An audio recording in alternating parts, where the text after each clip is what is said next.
Democrats are furious that new revelations about Obamagate are distracting the public from their attempts to distract the public from Obamagate. The Democrats are pushing the conspiracy theory that this is a conspiracy theory, which is getting in the way of their conspiracy to hide the conspiracy. Democrat senator and soulless remnant of a former child of God, Chuck Schumer, spoke to the press from the center of a flaming pentagram, saying, quote, "It is an outrageous wrongdoing that documents exposing our outrageous wrongdoing should be released to the public when all our efforts should be focused on the urgent business of pretending we're honest people. Instead, the Republicans want to divert the public's attention from President Trump's deplorable behavior in revealing our deplorable behavior.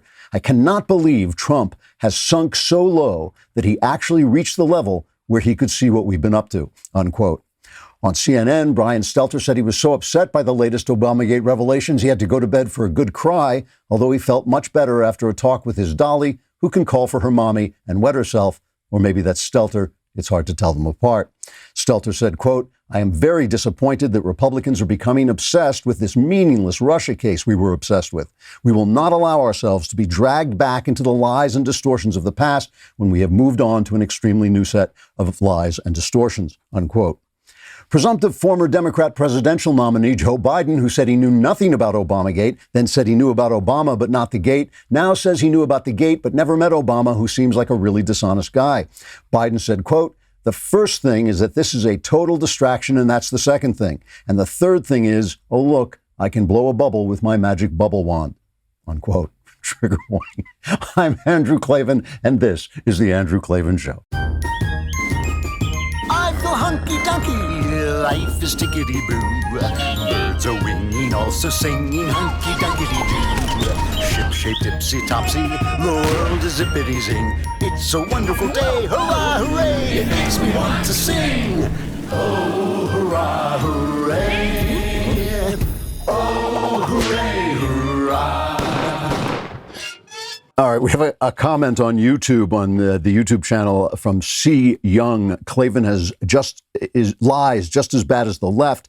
He said the quiet part out loud when he said he woke up this morning and felt optimistic. So he does sleep after all. I can't help but wonder if he was always lying about not sleeping before or if he's lying now. In my own defense, it's just a turn of phrase, woke up. What it really means is that the alarm goes off and I get out of bed, and there's always a moment of regret when I think maybe I should have spent that time sleeping, but I never do.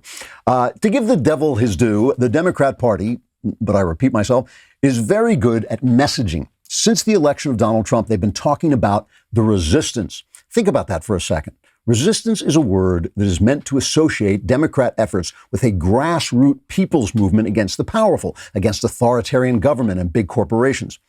Of what does this resistance consist? Well, now we know it consists in part of top government officials and spies listening in on the phone conversations of Americans without a warrant and then illegally leaking what they heard to the press. Resistance in defense of democracy consists of impeaching a democratically elected president over nothing. Resistance against the wealthy and big corporations consists of having wealthy big corporations like Twitter, Facebook, and Google censor the words of ordinary people. It consists of huge corporations like Universal Comcast spreading pro-Democrat news through mouthpieces like Chuck Todd. So this people's resistance turns out to be a resistance against the people. A resistance in favor of gigantic corporations and entrenched government power. What can we learn from this? Well, thanks to Donald Trump and his federalist approach, we can now see where the patches of authoritarian tyranny really lie in our country, in places like New York City, in LA, in Michigan, in Pennsylvania. Little men and little women with too much power are abusing what was at first a legitimate emergency to keep a stranglehold on the people. Thanks to President Trump's loudmouth attacks on the press, the GOP has grown a spine and is suddenly exposing Democrat corruption at the highest level. Do you think if Donald Trump weren't attacking the press that Mitch McConnell would have stood up for Brett Kavanaugh the way he did? I don't think so. That's an important thing. Trump's wrecking ball approach is great, but it's not enough. Trumpian disruptions, ranting on social media by conservatives, and conservatives taking selfies of themselves violating lockdown orders is not enough to change this game the way it needs changing. We shouldn't abandon the system like the Democrats did, but we should use it. We need to start suing these petty tyrants and getting some court decisions that limit their power. We need to outlaw the power of social media to censor us. That is a good use of government, and the Democrats have shown us what resistance isn't. We need to show them what resistance is. All right. I want to remind you that if you like my openings, we're putting them out. We're taking them out separately and putting my openings out on my personal YouTube channel, Andrew Klavan. If you don't know how to spell Klavan, I can't help you anymore. I've done all I can. But go ahead on the Andrew Klavan YouTube channel. We've got a couple of, we'll have some special content on there that you don't get on the show. And we also have the openings separated out.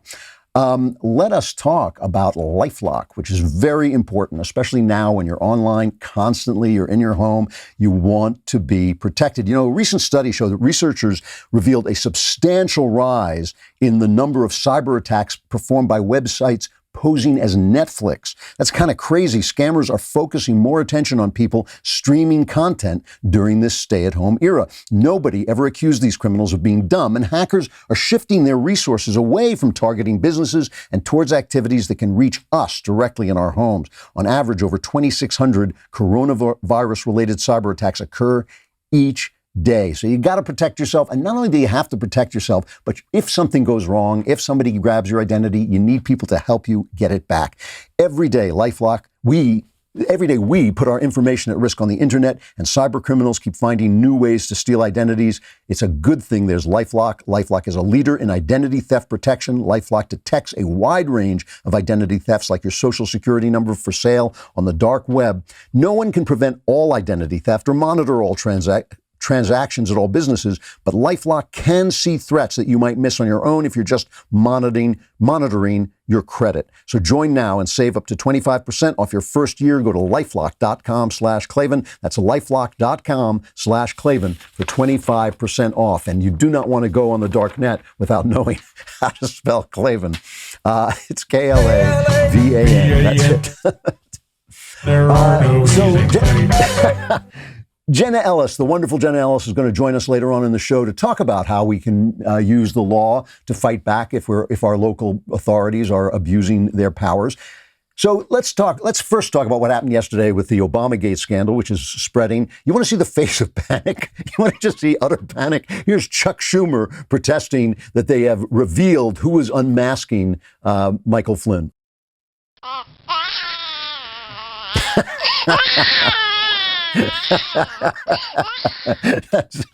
That's crying Chuck Schumer. No, play the real Chuck Schumer. It's the same thing.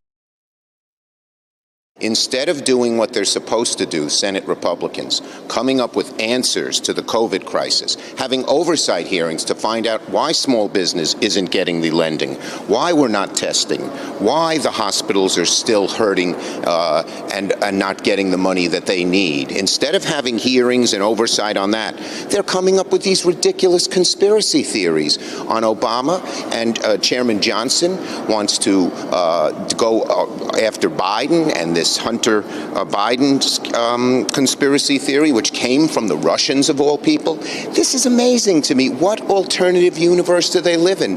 Spending their time on discredited conspiracy theories against Obama, against Biden, instead of dealing with the greatest crisis we've had in America in decades and decades and decades. What universe are they in? What is in their heads? Breathe, Chuck, breathe. Slow it down.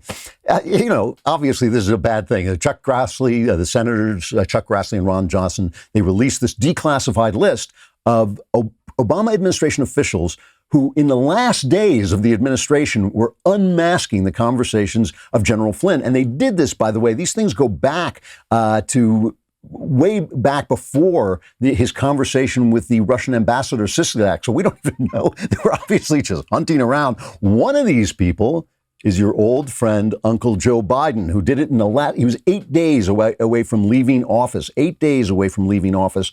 And he was unmasking Michael Flynn. What did he need to know about that for? We'll find out. Let's take a look.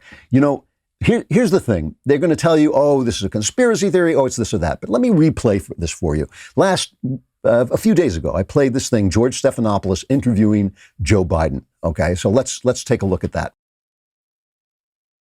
What did you know about those moves to investigate Michael Flynn, and was there anything improper done? I know nothing about those moves to investigate Michael Flynn, number one. Number two, this is all about diversion. I do want to press that. You say you didn't know anything about it, but you were reported to be at a January 5th, 2017 meeting where you and the president were briefed on the FBI's plan to question Michael Flynn over those conversations he had with the Russian ambassador Kislyak. Now, I thought you asked me whether or not I had anything to do with him being prosecuted. Okay. I'm sorry. I was aware that they asked for an investigation, but that's all I know about it. Why the you lying? Why you always lying? So he was one of the people who asked for to be unmasked. Comey, Clapper, Brennan, all the usual suspects were having him unmasked. Now, just so we're clear about this, the government can record phone conversations from foreign people, like the ambassador Sergei Kislyak, I forget his first name, Kislyak, from the Russian ambassador. They can tape those. But they can't reveal any American citizen who was on the phone line with him without a warrant. Why? Because that's tapping your phone. The government is not allowed to tap your phone without a warrant.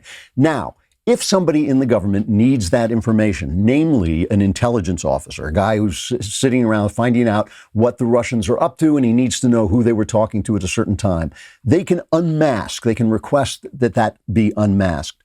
But why is the ambassador to the UN, who swore under oath that she did not remember ever having somebody unmasked, and she says other people were unmasking things in her name. That's what she says, Samantha Power.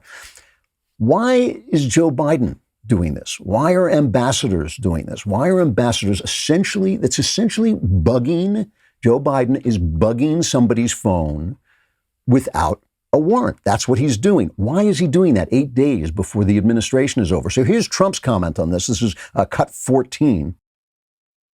I watched Biden yesterday on Good Morning America being interviewed by one of your colleagues, George Stephanopoulos, and he said he knew nothing about anything.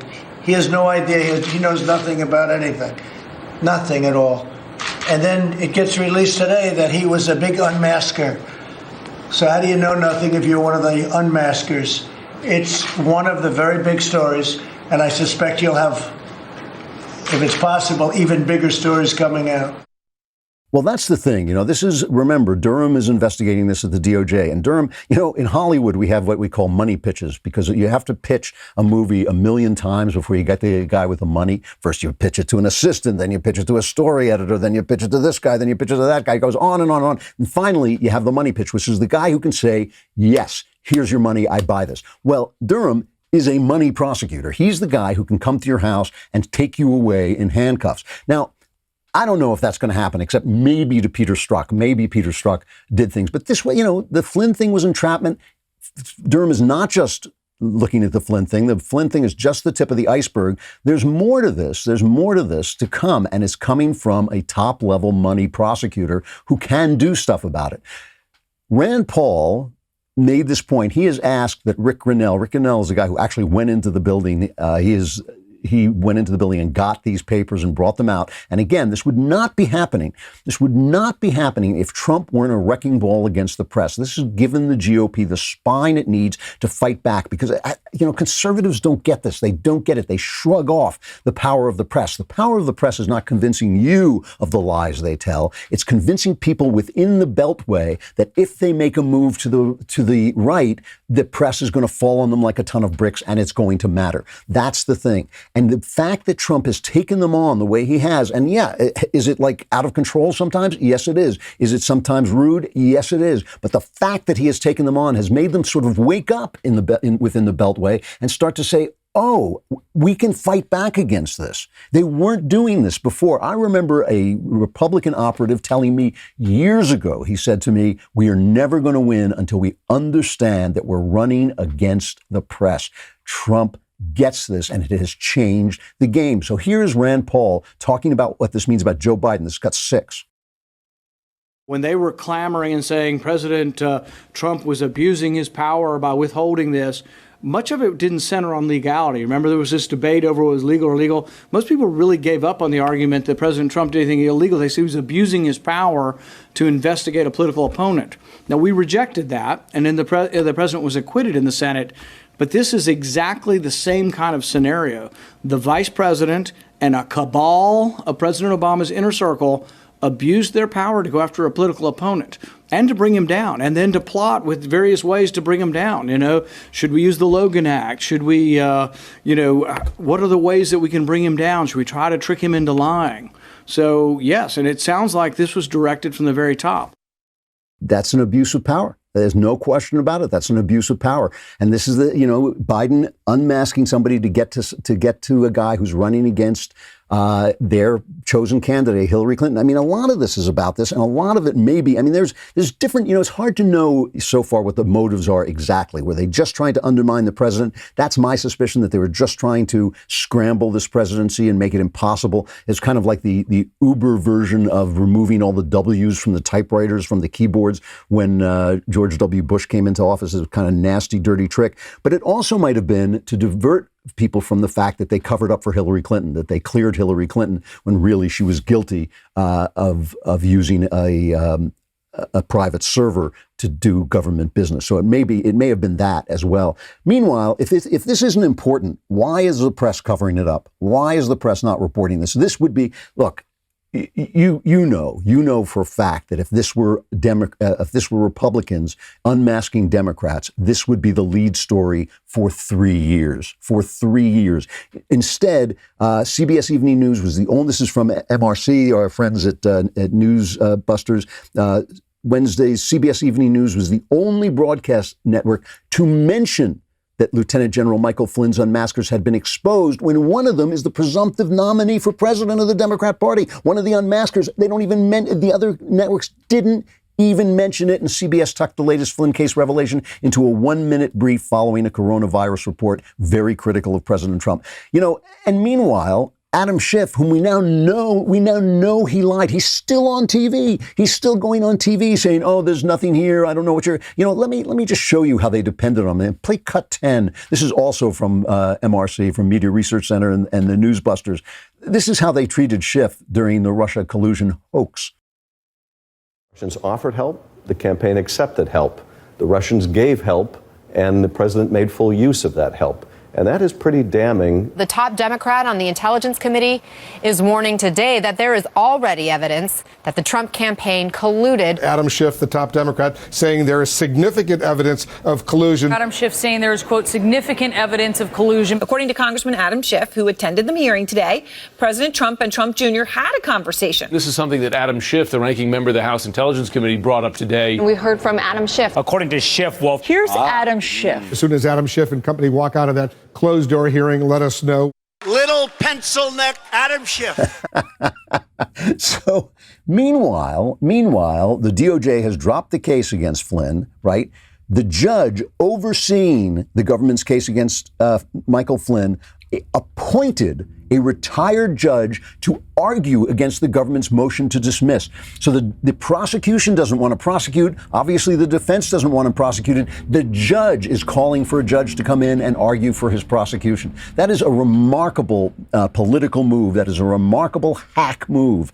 A judge acting as a political hack. This is a genuine, widespread scandal, and just that move shows you that it is. I mean, you only have to see it, and we don't even know. This is just the beginning. And the thing about this is, it's not illegal to unmask, but remember that the unmasked information was then leaked to the press, and that is illegal. That is illegal. And so all the stories that the press was running with about Russia collusion that kept this thing alive for 2.5 years, all of that was breaking the law. So just remember this when you're listening to the press report about the Chinese flu, when you're listening to the Democrats in their localities doing things that you think are oppressive. You're right. They are. And we're going to have to start to learn how to resist. All right. Let us pause for just a minute and talk about one of our favorite sponsors, rockauto.com, because we love saying rockauto.com. And you too will love saying it when you find out how easy it is to get parts for your car without getting in your car, which isn't moving anyway because it needs parts, pushing your car down the hill to the auto parts store, which is closed because of the virus, and standing online with other people who are sick and giving you all this. You don't have to do any of that. You just say rockauto.com and then type that into your computer, and you will be online at a great, easy to use website that will get you parts the parts you need for any kind of car you have. It's a family business. It's been serving auto parts customers online for 20 years. So go to rockauto.com to shop for auto and body parts from hundreds of manufacturers. Amazing selection, reliably low prices, all the parts your car will ever need at rockauto.com. So say those words, rockauto.com, and go there right now to see all the parts available for your car or truck. Write Klavan in their How Did You Hear About Us box so they know we sent you. And then the box right next to it says, how do you spell Klavan? And write Klavan there too. And to show them, because you do not deserve the parts at rockauto.com unless you know how to spell Klavan. It's Klavan. There are no easy things. I don't know what the point of you playing it after I said it already is. All right. So let's take a look at some of the virus tyrants. Now, again, I really feel that conservatives are not celebrating Donald Trump enough. And you know, I've had my problems with Donald Trump, and I always tell you when I think he's doing something wrong, and I always tell you when he's being too much of a big mouth or fighting the wrong fight or anything like that. However, these two things that he has done are so huge. One, fighting, let alone the fact that the Chinese flu shows that he was right about China, shows that he was right about the border, shows that he was right about globalization. Leave all that aside for just a minute. These two things, we're keeping this a federalist response. You are seeing over and over and over again, we need a coordinated response. No, we don't. Why do we need a coordinated response? We need a local response. We could use better help with testing at the federal level, and that's been a problem, but it's been a problem because of the bureaucracy, not because of Trump. Trump has been cutting through the bureaucracy. That also has been helpful. But his federalist approach means that we can spot where the bad guys are. We can spot the guys who just love this power so much they can't stop. You know, because remember, it was 2 weeks to flatten the curve. And the important thing about that is that means that they're not going to be able to limit the number of exposures. They're going to just flatten them. They're going to slow them so the hospitals don't get overwhelmed. That was the point. It wasn't stay home till we find a cure. It wasn't stay home till we find the first coronavirus vaccine in human history. It wasn't stay home until anything else. It was stay home so that the hospitals are free. Why? So that if I happen to get sick, everybody can be on board to save the Klavan. That was the whole point. The whole point was save the Klavan. It was keep me alive so that the world doesn't vanish, because the world only exists in my imagination. In Wisconsin, a very good decision by the Wisconsin Supreme Court. And this is all local stuff. And we have to remember that it's local stuff, because I keep seeing people on social media going like, oh, our country, we're losing our freedoms. No, states and in cities where you're being run by Democrats, some Democrats, not all Democrats, some Democrats, in those states, your freedom is under threat. That's the way it's supposed to be. It's supposed to be that you can fight the power at a local level, that everything doesn't have to mean turning over Washington, doesn't mean you have to win the presidency, doesn't mean you need a new Supreme Court judge. This is the way the country is supposed to work. And if conservatives don't like this, then they should take back everything they've been saying for the last 50 years, okay? Because this is what they wanted, this is what they got, and this is the way the country is supposed to work. So in Wisconsin, we have good news. The Wisconsin Supreme Court struck down a stay-at-home order. The Wisconsin Supreme Court, they got sued. The government got sued by the Republicans in the Congress, saying you didn't consult with us, you didn't follow the law. And that's what the Supreme Court said. It was a limited decision that basically said they didn't use the right method to come up with this fiat. It was a stay-at-home fiat, and they didn't consult with the Republicans. But a lot of judges, one of the judges, Daniel Kelly, wrote in a concurring opinion, this comprehensive claim to control virtually every aspect of a person's life is something we normally associate with a prison, not a free society governed by the rule of law. Amen. And listen, you know, because we need to save the Klavan, and because we need to take care of one another, to be absolutely serious, you know, people, you should wear masks if you go to a store. If the experts say that help, this is not about burning the experts. It's not about being unhealthy. It's not about being unsafe. If you go to the store, if you're going to be close to people, wear a mask. But in LA, they just announced that if you even leave your home, you need a mask. Well, that's garbage. And why aren't they saying, instead of you must do this, why aren't they saying, listen, this is the way we have to behave and let us take care of it? Why not act as if we're living in a free country? That would be, I know that's new for Democrats. What? You know, It's like my head exploded. We're living in a free country. But if you act like that, you will get more compliance and you'll get less of these demonstrations where people show up crowded together without masks. You'll actually achieve more of what you're doing. Instead, I mean, you want to see like a mobster, you know, the old joke, you know, it's nice business you have here. It'd be a shame if anything happened to it. Here's Governor Tom Wolf in Pennsylvania telling businesses who open up that suddenly he's going to start revoking their licenses. I mean, this is what abusive police do when they want you to talk and they come into your store and say, what do you mean you won't give us information? How about I get the health inspector in here to take a look around and we'll find, you know, a plug that's out or a rat in your store and we'll shut you down. Here's Governor Tom Wolf in Pennsylvania sounding exactly like that thug. To the politicians urging businesses to risk their lives and to risk the lives of their customers or their employees by opening prematurely, they need to understand that they are engaging in behavior that is both selfish and unsafe.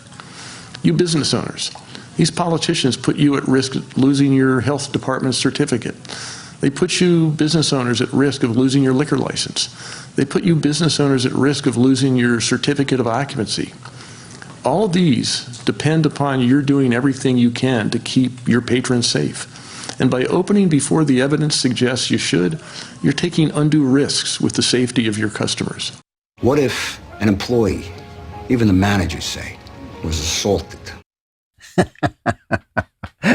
Exactly. I mean, that's what you do. I'm going to pull your licenses. I'm going to do, you don't do what I want you to do. I'm going to play.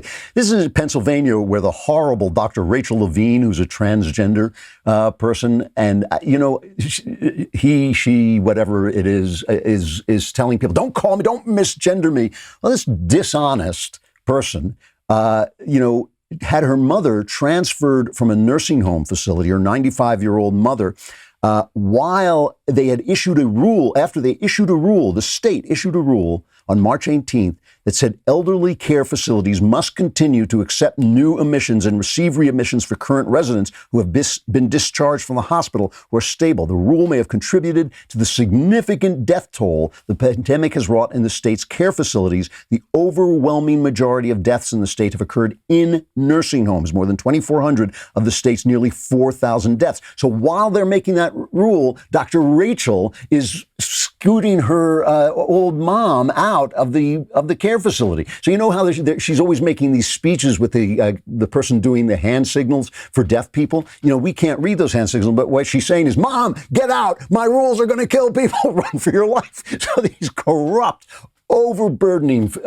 officials. And, you know, this thing about you're not supposed to question transgender people about their transgenderism, I'm not buying it. I am not buying it. I have nothing against somebody if they have gender dysphoria. I think that must be a very painful situation. Fix it as you may. It's a free country. But don't tell me what I have to think about it. Don't tell me how I have to think, that I have to now think that you may not have some kind of disorder, that you might not be seeing reality incorrectly. And that may be a reason to not listen to you when you tell me what I have to do. You know, in Virginia, very influential Virginia sheriff rejected a request from Governor Blackface, Ralph Northam.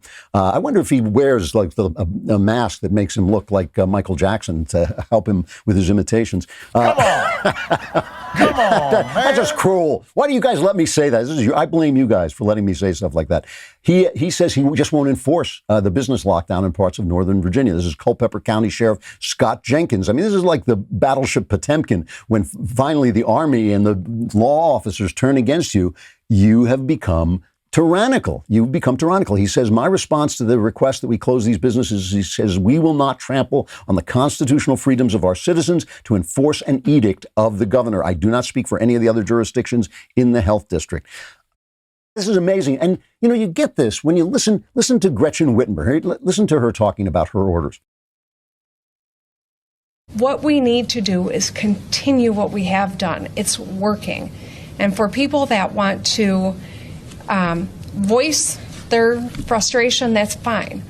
But I expect people to follow the law. These executive orders are not a suggestion. They're not optional. They're not helpful hints. Because you know, deep down, you deserve to be punished. She is, she is bad news. We're going to talk to Jenna Ellis in just a second about how we can fight back against these people, because people like that need to be fought back against. And thank you to President Trump for making sure those fights are going to take place on a local level, not with the federal government, which is much harder to fight. All right.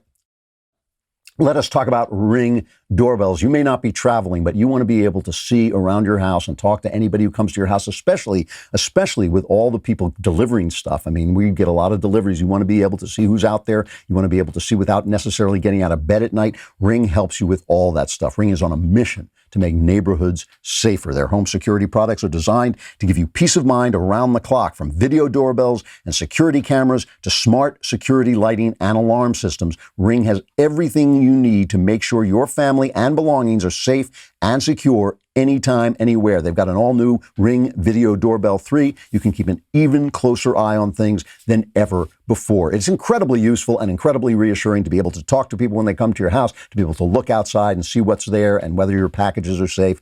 Get a special offer on the Ring Welcome Kit when you go to ring.com/Klavan. The Welcome Kit includes the Ring Video Doorbell 3 and Chime Pro. It's all you need to start building custom security for your home today. Just go to ring.com/Klavan. That's ring.com/Klavan. Anyone comes to your door, just immediately challenge him and say, "How do you spell Klavan?" There are no easy And if that's what he says, open fire. Just chase him off your lawn.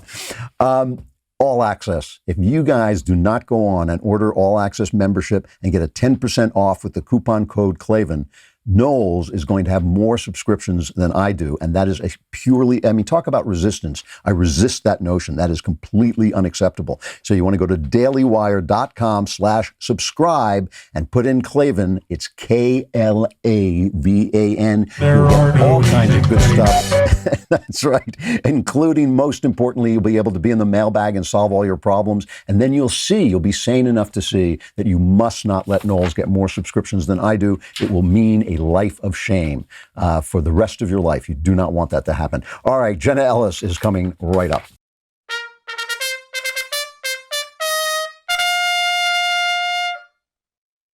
All right, a lot of people talk about the secret government that is running the government behind the scenes. We have her with us today. Jenna Ellis is a constitutional law attorney, senior legal advisor to the Trump campaign, and one of the best spokesmen, not just for the Trump campaign, but for constitutional law. Jenna, it's great to see you. How are you? Great to see you too, Drew. It's always a fun day when I get to join you.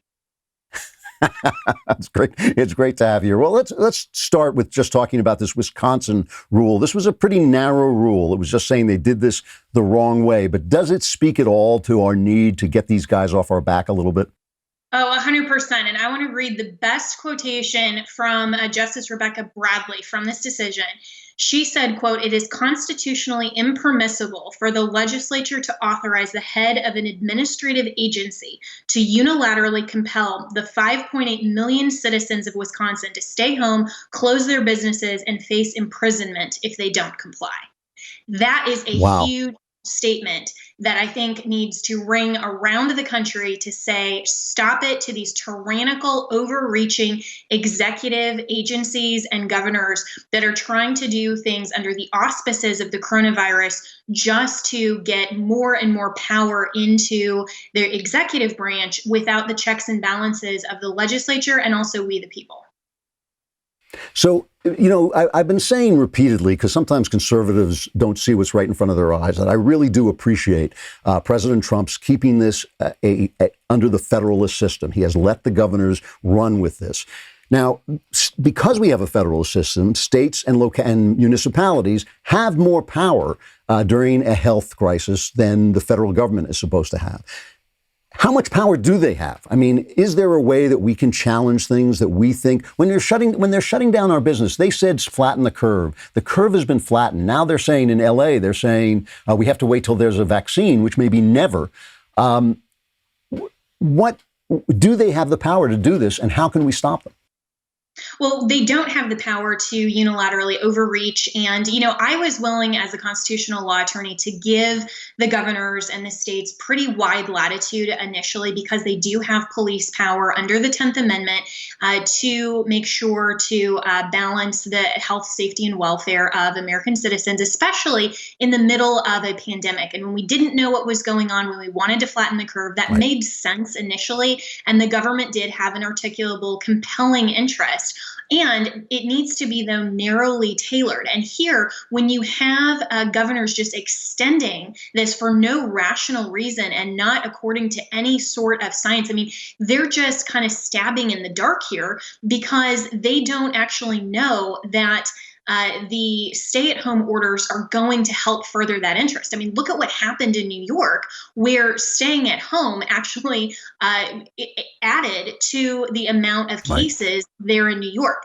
So here we can and absolutely should not only push back in court, but also just by standing up for our liberties. I was really proud of Elon Musk and Tesla for just saying, we're going to reopen. And then that got dropped within a day. But he is also someone, Drew, who, unlike a lot of us who don't have the resources and the finances to run to court and to sue and to hire an attorney to do this, that we have to just stand up and say, we are going to recognize that the governors are still under the rule of law here, and to practice what I think should actually be called civil obedience, not civil disobedience, but civil obedience. Now, at this point, to say the rule of law and the Constitution is above any tyrannical government.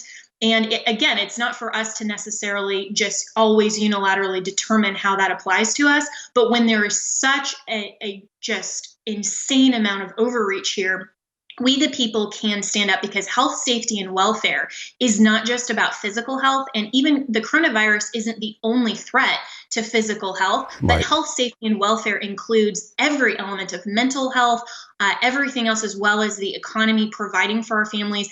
And the fact that there are so many overreaching state and local leaders that are trying to force us out of business, force us to not be able to provide for our families, that's fundamentally anti-American. Let me ask you this. I mean, because you were a prosecutor at one point, if I remember correctly.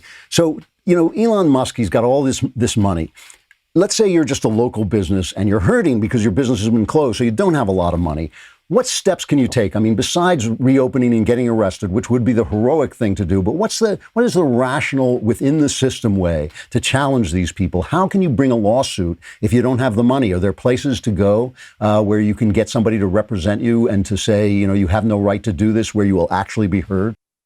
Certainly. And even there in California, my really good friend Harmeet Dillon, who runs a group there in California, has a class action now of, I believe it's around 500 salon owners that she's challenging their in court. And there are other organizations like First Liberty and others who are challenging some of these really extreme orders. And so not only can you perhaps get a nonprofit group that specializes in First Amendment law to represent you, but you can also talk to your state and local legislature. And I mean, there are Republican representatives in every state, and you can go to some of those and ask them to help you plead your case, and also to make sure that you actually have an audience, really, if you want to call it that, because, these governors are acting like kings and queens, but to make sure that you are heard. And I know in my home state of Colorado, our House Minority Leader is really intent on making sure that small businesses are represented in front of our Democrat governor, and making sure that everyone there is heard. So you can definitely go through your state and local leaders as well. Yeah, I think we really have to start doing this, because these guys, especially the Democrats, they are just out of control. And I'm all for safety, and obviously I want to especially keep me safe, because I'm the most important person I know. But I think that it's going too far to not work with each person and let each person make the decisions that he has to make. All right, now I'm going to ask you to. you're joking to say you're the most important person you know, but that's actually what our Constitution is all about. The fact that we, the people, as individuals, get to make those determinations. And if you want to stay at home and you think that you are part of the high risk population or demographic, then you can do that. But for those of us who need to get back out into the workplace, need to open up, we should be able to participate in that risk. And we need to be able to weigh the cost and benefit like we do in every other circumstance of participating in life, participating in freedom and liberty. And so each of us are the most important people to our own sphere of family and our own life. And that's exactly what the pursuit of happiness actually means, is that we get to make those decisions for ourselves. Absolutely. Let me change the subject a little bit, because there's a lot of law news. And while I have you here, I want to ask you about a couple other things. First of all, this Flynn thing I was talking about, where the judge appoints somebody to prosecute him, to prosecute him. Has that ever happened before? I've never heard of that. It's insane and totally ridiculous. I mean, he's literally appointing a retired judge with bias to argue against the government's motion to dismiss. So, I mean, this is insane, because the government in the executive branch has the sole power of law enforcement and to do justice. And when the government, under prosecutorial discretion, says we are no longer going to bring this case for perfectly valid reasons, by the way, it's never the judge's province to second guess that or to be like, no, really, government, you should prosecute that. And so here, Judge Sullivan is so clearly biased. He is stepping into the role of prosecutor. So I wrote a piece in Fox News today. You can go and read it. It's actually trending like the #2 opinion piece right now. And I have a word for Judge Sullivan that says, if you are so interested in prosecuting Flynn, step off the bench, apply to be an assistant U.S. attorney, go prosecute yourself, but don't do it in your capacity as a judge from the bench. That is a violation of the constitutionally required separation of powers. It is amazing. I was talking earlier about the fact that they call it the resistance, because that sounds like a people's movement, but it's really a resistance by entrenched government officials and big corporations against the people. It was quite a good selling technique by the Democrats there. I appreciate that. The other thing I want to talk to you about is this Supreme Court case about what they call faithless electors, whether the electors in each state are responsible for voting according to the votes of the people. How did that go? How did those arguments go? Yeah, it's a really interesting case, and I haven't listened yet to the full arguments, but I have seen the briefing up front. And really, the issue here is how much constitutional authority do state legislatures have in order to bind their delegates? And so we definitely know that there is a state sovereignty in the sense that states should be able to bind their delegates. That's really the conservative argument. And a lot of the justices were pushing back to say, well, if you can't bind delegates, that'll open delegates and electors to bribery and coercion because they can be faithless for nefarious reasons. But you also have to make sure that state legislatures aren't binding their delegates in an unconstitutional fashion. So that actually dealt with my home state of Colorado and the faithless elector in the 2016 election. And the issue with Colorado is that our now totally Democrat-led state is wanting to participate in the national popular vote and bind our delegates to the national popular vote rather than just within the four corners of Colorado. That would be an unconstitutional binding. So my hope is that the Supreme Court will draw the distinction between valid purposes and valid legislative ways to bind delegates and unconstitutional ways that they're entering into a compact with states that the Constitution expressly forbids. So this is kind of a really wonky area of the Constitution that's, deals with the Electoral College and the sole purpose of the Electoral College. But I think that this is really going to have a marked impact on the way that we move forward after 2020. And the opinion is going to come down before this election. It's going to come down before the end of the Supreme Court's term in June. Wow. Okay, so that will be important. Are you talking to the president at all? Yeah, I talk to him routinely, and he's doing really well. It's been an amazing opportunity for me as the constitutional law attorney to be an advisor and to get to know him personally as well. And I have to say, Drew, I have been a supporter of President Trump. I proudly voted for him in 2016 from his policies and everything they stands for. But now, having worked with him directly and personally, I have so much respect for how much he truly cherishes the Constitution and absolutely loves America. And that's the type of person that you really want in office in government. I have to say, I've been impressed. I feel the right has not been appreciative enough of what he's done during this crisis. I think just the fact that he hasn't started a new federal agency, just that alone, that there's not a new federal agency, they should build a statue to him right there. All right, Jenna, it's always great to see you. Thank you so much, and I hope you come back soon. Sounds good. Thanks, Drew. All right. I am out of time. That went long, but I'm out of time. That went long, but it's always great to talk to her. And I think, it's really interesting. It's really going to be interesting to see how this goes. The Democrats have gone all in on covering up for Biden, covering up for Obamagate, and keeping us locked down in the hopes, I think, of hurting the economy for Trump. That doesn't sound like a good strategy to me. And even with the media backing them up, I think we have a real chance, if we focus our minds on the things that are important, we have a real chance to turn this around and maybe get even more of our government back. It would be a beautiful thing. However, it doesn't matter because the Klavanless weekend is here, so you're doomed. But any of you who managed to scrape and claw and somehow make your way back to Monday, we will be here waiting for you. I'm Andrew Klavan, and this is The Andrew Klavan Show.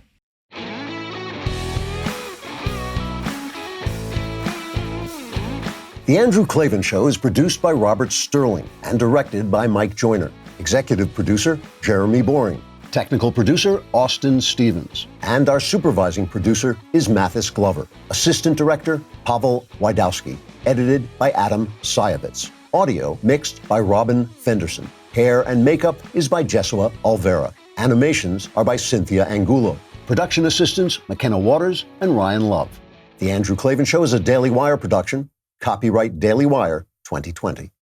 If you prefer facts over feelings, aren't offended by the brutal truth, and you can still laugh at the insanity filling our national news cycle, well, tune in to The Ben Shapiro Show. We'll get a whole lot of that and much more. See you there.